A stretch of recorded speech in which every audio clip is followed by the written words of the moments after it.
gente caminha pra frente, né? Então, olha só, nós vamos começar o nosso dia de formação hoje com uma brincadeira. Uma brincadeira chamada Coelhinho na Toca. Quem não brincou de Coelhinho na Toca aqui? Todo mundo? Tu, Ritinha? Nunca brincaste? Não, eu brinquei de outra parecida, acho.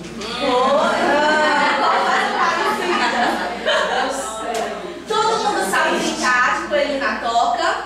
Sim. Quem pode explicar aqui pra Ritinha, que ela brincou de uma parecida, pra ver se realmente é parecida? Essa brincadeira, como é que se brinca? Fica os trios, né? Fica trios. E um sobrando.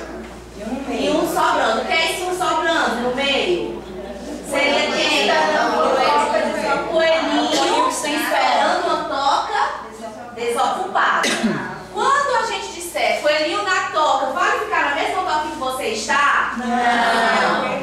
Sai o coelhinho e tem que entrar um outro coelhinho, não é? Pronto. Pois a gente vai fazer uma adaptação dessa brincadeira, tá certo? Também chamada coelhinho na toca.